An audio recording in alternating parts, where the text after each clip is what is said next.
포사이트는 미래를 대비한 똑똑한 선택을 하는 것, 곧 미래에 대한 통찰이야.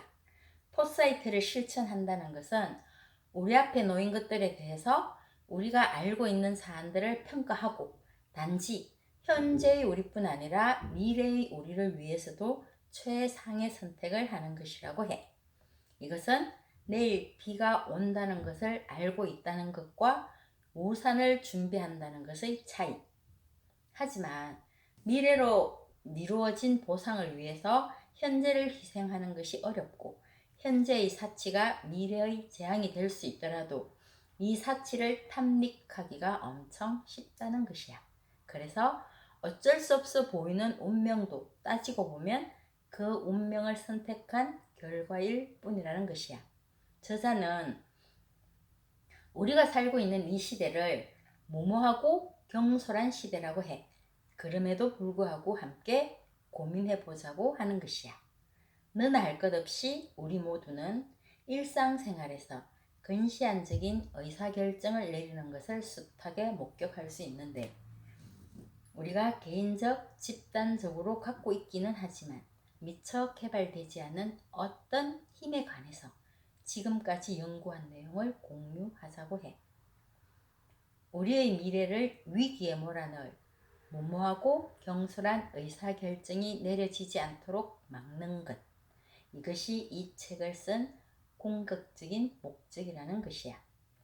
현재와 미래 사이에 놓여있는 어떤 선택들은 시장을 보면서 초콜릿 하나를 더 사는 것처럼 또는 오늘 하루쯤 운동을 빼먹는 것과 같이 그 하나만으로는 대세에 지장이 없는 선택이지만 결국 쌓이고 쌓이면 심장 발작과 같은 무서운 결과를 낳을 수 있다는 것이야.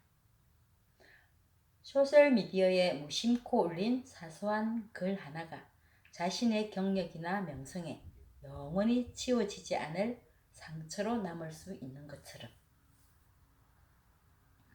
예측만으로 미래가 바뀌는 것은 아니지.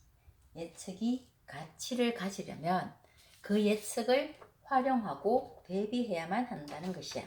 사람들은 허리케인이 지나갈 가능성이 높은 경로에 계속해서 집을 짓고 또한 대비도 거의 하지 않고 정부는 세금을 퍼부어서 피해 보상을 해주는 것과 같은 일이 정말 많다고 해. 그라민은행의 창업자 모하마드 유누스라는 사람, 1970년대에 방글라데시를 휩쓸었던 기근을 목격하고 사재를 털어서 가난한 여성들에게 소액의 자금을 빌려주기 시작했지. 그는 2006년 노벨 평화상을 받았어.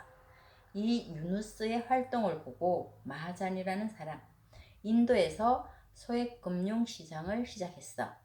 이 소액 금융시장은 아주 빠르게 급성장했고 사람들의 주목을 받았는데 2010년 가을 한때 구원자로 칭송받았던 소액 금융산업과 이 산업을 주창했던 사람들은 악당으로 매도되었다는 것이야.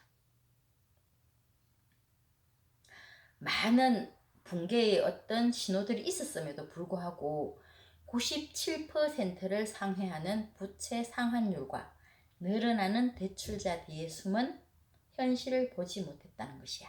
그래서 총체적인 붕괴를 가져왔다는 것이지. 사업비가 아니라 생활비로 쓰인 자금들, 갚을 능력도 없는 복수대출, 돌려막기, 신용이 바닥을 치게 되면 빚더미에 눌려 압사하고 돈을 빌려준 회사도 쓰러지게 된 것이라고 해.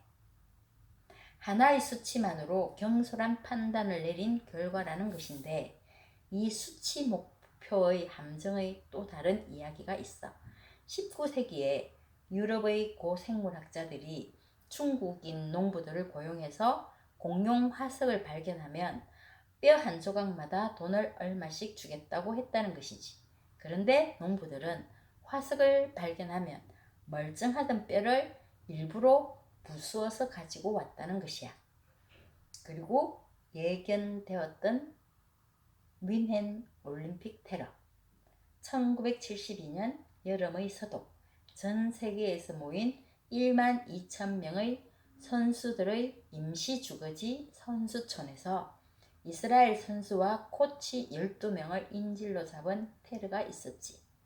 39세의 경찰 소속 심리학자인 지브가 제안했던 상황 21이라고 이름 지어졌던 가상의 시나리오가 있었는데 올림픽 조직위원회에서 이 시나리오를 무시했고, 그런데 그 가상의 시나리오는 현실이 된 사건이라고 해.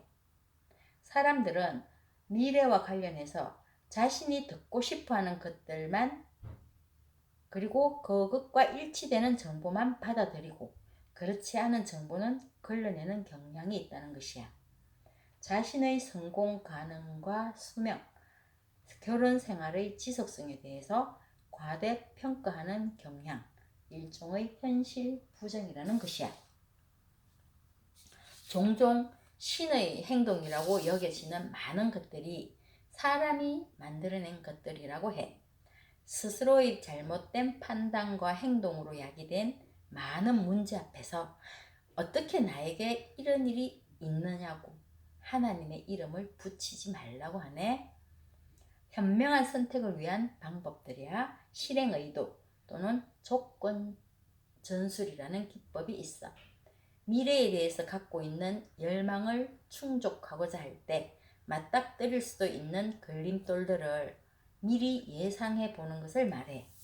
이 기법은 장기적인 목표가 어려우면 그에 비해서 이 전술이 발휘하는 힘도 그만큼 더 강렬해진다고 하네. 쉽게 말하자면 포크꾼들의 요령과 비슷하다고 해. 게임이 진행되는 동안 내 작전을 방해하는 예측 가능한 걸림돌들을 예상하면서 성공적인 성리를 가지고 가는 포크꾼들의 요령. 또 하나는 상상력이야.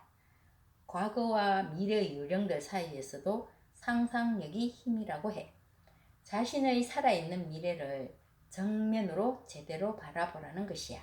예를 들면 75세가 되어서 흔들 의자에 앉아있는 모습을 생각해 보라고 해. 자신의 모습, 주변 환경 또는 사람들, 자녀들까지도.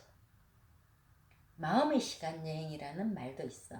우리가 미래를 성공적으로 상상하면 미래는 현재의 우리 감각 속에 생생하게 살아난다는 것이야.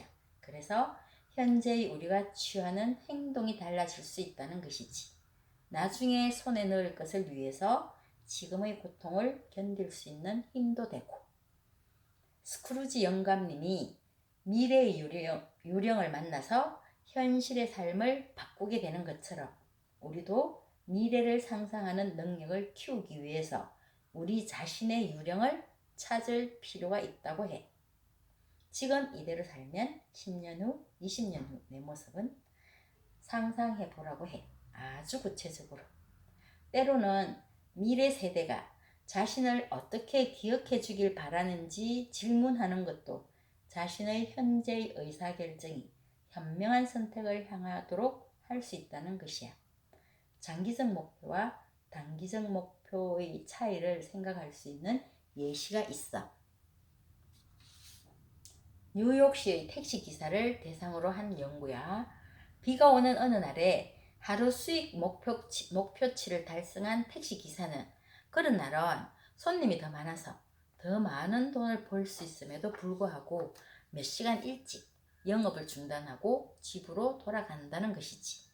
날씨가 맑은 날에는 오히려 이른 날 영업을 더 일찍 중단해야 함에도 불구하고 평소보다 더 오랜 시간을 들여서 손님을 찾아 여기저기 돌아다니며 연료를 낭비한다는 것이야. 결국 이들의 목표는 미래의 확실한 목표가 아니라 그날 그날의 모호한 목표라는 것이야. 개인과 마찬가지로 모든 자치단체와 사회도 바람직한 선택과 바람직하지 않은 선택권을 동시에 갖고 있으며 어리석은 결정을 내릴 많은 이유도 함께 있다는 것이야. 다음번 선거 이런 것과 그리고 단기적인 어떤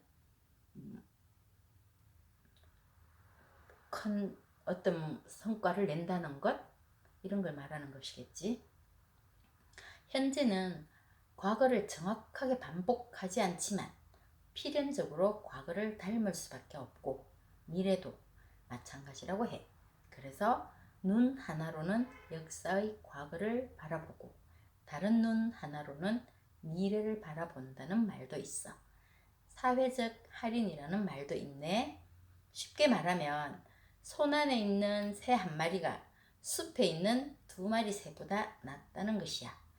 할인율이 높다는 것은 미래에 일어날 일을 그만큼 덜 중요하게 여긴다는 것이고, 할인율이 낮다는 것은 반대로 그만큼 더 중요하게 여긴다는 뜻이지. 사회적 가보의 예로 이세신궁을 이야기하네. 일본의 이세신궁은 기원전 4년에 처음 세워졌다는데 1000년이 넘는 세월 동안 이 목조 건물을 20년마다 한 번씩 다시 짓는 전통을 이어오고 있다고 해.